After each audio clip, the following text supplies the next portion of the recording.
अगर मैं आपको कहूं कि लास्ट टाइम आपको जो लड़की पसंद आई थी वो आपका डिसीजन नहीं था तो आपको कैसा लगेगा।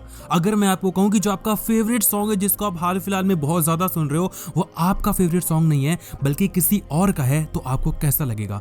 अगर मैं आपको कहूं कि 90% ऑफ टाइम्स जो हम डिसीजंस लेते हैं अपने डे टू डे लाइफ में वो हमारा डिसीजन होता ही नहीं है बल्कि बाकी लोगों का होता है तो आपको कैसा लगेगा। इस वीडियो में हम बात करने वाले हैं कुछ कॉग्निटिव बायसनेस के बारे में जिसके बारे में जानना हम लोगों के लिए बहुत ज्यादा जरूरी है। कॉग्निटिव बायस मतलब होता है कि हमारा दिमाग कुछ इस तरीके से हमें इन्फ्लुएंस करता है जो कि हमें पता भी नहीं चलता और जिसकी वजह से हम कभी लॉजिकल डिसीजंस नहीं ले पाते। हमें लगता तो ऐसा है कि कोई डिसीजन हम ले रहे हैं तो वो हमारा डिसीजन है लेकिन वो हमारा एक्चुअल में होता ही नहीं है। आइए जानते हैं 5 ऐसे कॉग्निटिव बायसनेस को। सबसे पहला बायसनेस है कंफर्मेशन बायसनेस।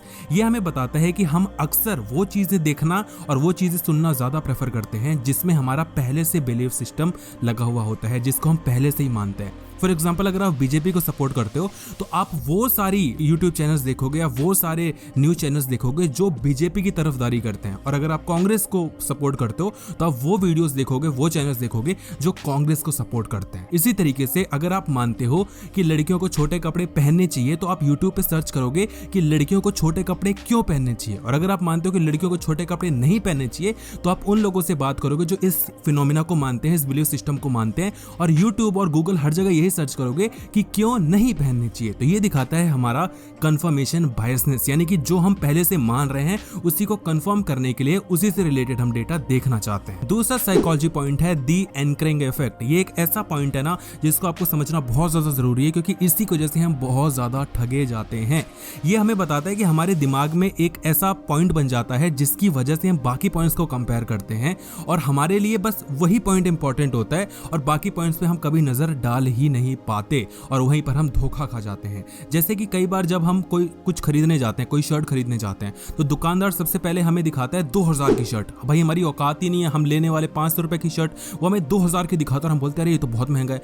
फिर वो हमें दिखाता है 800 की शर्ट और हम बोलते हैं वाओ ये तो काफी ज्यादा सस्ता है। ऐसा हमें इसलिए लगा क्योंकि हमारे दिमाग में एक एंकर फिट हो गया 2000 के मार्क प्राइस का, ठीक। और जब वो 800 900 700 की दिखाता है तो हम कंपेयर करने लगते हैं 2000 रुपए से, बल्कि हम ये भूल जाते हैं कि लेना तो हमें 500 की शर्ट था, अब हम अपने बजट से 200-300 रुपए ऊपर जा रहे हैं। लेकिन हम उस चीज को ना देखते हुए ये देखते हैं कि हमें ये शर्ट उस शर्ट से 1200-1300 रुपए सस्ती पड़ रही है। और ये तब भी होता है जब हम देते हैं ना अमेज़न पे कि भाई 80% डिस्काउंट, 20% डिस्काउंट, कि 500 रुपए की चीज वो दिखाएंगे कि 1000 रुपए की है, फिर कट करके बोलेंगे कि अब ये 300 रुपए ऑफ आपको 700 रुपए में मिलेगी। हमें लगता है वाओ 300 रुपए सस्ता मिल रहा है, लेकिन हम ये भूल जाते हैं कि वो 500 रुपए की चीज 700 की मिल रही है, यानी कि 200 रुपए महंगी मिल रही है। इसको कहते हैं दी एंकरिंग इफेक्ट। इसका आप डे टू डे लाइफ में यूज कर सकते हो। फॉर एग्जाम्पल अगर आप किसी इंसान को बताना चाहते हो, जैसे कोई एक लड़का बताना चाहता है अपने पापा को कि पापा मेरे ना 70% मार्क्स है, तो क्या करता है सबसे पहले बताता है कि पापा जो लड़का है ना उसके तो 65% मार्क्स हैं और वो है ना उसके तो 45 और एक तो फेल ही हो गया। फिर पापा पूछते अच्छा तेरे कितने हैं, आप बोलते अरे मेरे तो 62% आए। तो पापा बोलते अच्छा चलो ठीक है तेरे 62 आए हैं।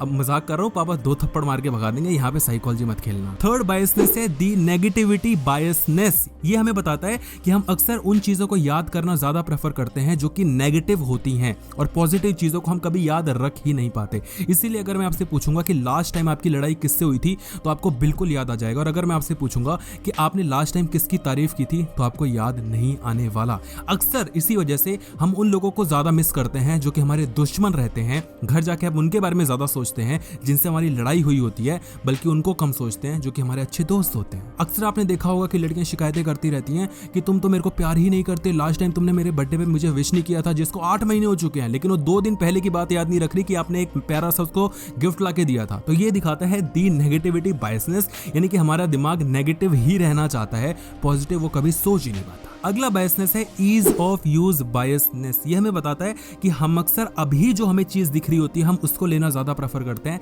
एज कंपेयर टू कि आगे हमें इससे अच्छी चीज मिल सकती है। जैसे कि अगर कोई इन्वेस्टमेंट करता है, ट्रेडिंग करता है, तो अगर आपने किसी भी स्टॉक में लगाए हैं 1 लाख रुपए, ठीक, और आपको मिल रहे हैं 1,20,000 रुपए, तो आप उसको बुक करना ज्यादा प्रेफर करते हो। ये नहीं सोचते कि आगे अगर मैं और होल्ड करूंगा तो 1.5 लाख 2 लाख भी मिल सकते हैं। हम यही बोलते हैं ना कि आज का झुमरी तलैया बता कहां पर है, कल का गोवा कल पे देखेंगे, उसको छोड़ उसको मार गोली, ये काफी हद तक डिपेंड करता है कि हमारे पास टाइम कितना है और कितना ज्यादा हम लग्जरी को लेना चाहते हैं।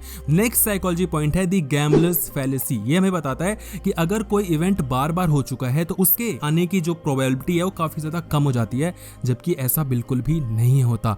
अगर आप सिक्का उछाल रहे हैं, ठीक, और लगातार 5 बार हेड्स आ गया तो आप बोलोगे छठे बार तो पक्का टेल्स आएगा ही आएगा, जबकि ऐसा बिल्कुल भी नहीं है, क्योंकि हेड्स या टेल्स आने की प्रोबेबिलिटी हर एक इवेंट पे 50-50 की है। क्योंकि आप एक बार सिक्का उछालते हो तो सिक्के को नहीं पता वो कितनी बार हेड्स आ चुका है, कितनी बार टेल्स आ चुका है। It is just the game of probability. हो सकता है कि भाई 5 बार आ चुका हो हेड्स, लेकिन अगर आप 100 बार करोगे तो बाकी वो मैनेज कर कुरा के टेल्स आपको ज्यादा देके 50-50 वो कर ही देगा। तो एक बार कोई चीज होने की प्रोबेबिलिटी डिपेंड करती है कि फेवर में कितने आउटकम्स हैं और अगेंस्ट में कितने आउटकम्स हैं। और यही चीज ट्रेडिंग में होती है। अगर आप देखते हो बैंक निफ्टी की भाई लगातार 3 दिन से ऊपर जा रहा है, रिट्रेसमेंट इसने नहीं लिया है, तो आप उसको बेचना शुरू कर देते हो, लेकिन वो चौथे दिन भी ऊपर जाता है। और इसी चीज का यूज करते हैं जो हमारे ऑपरेटर्स होते हैं कि 3 दिन से चीज ऊपर जा रही है तो चौथे दिन तो भाई गिरी जाएगी, लेकिन ऐसा नहीं होता, ऊपर उठाते जाते हैं जब तक आप कंगाल नहीं हो जाते। नेक्स्ट साइकोलॉजी पॉइंट है संक कॉस्ट फैलेसी। कई बार ऐसा होता है ना कि हम लाइफ में कुछ डिसीजन लेते हैं और बीच में हमें पता चलता है कि यार ये डिसीजन तो खराब है, इसका कोई मतलब नहीं है, लेकिन फिर भी हम उसमें लगे रहते हैं क्योंकि हम सोचते हैं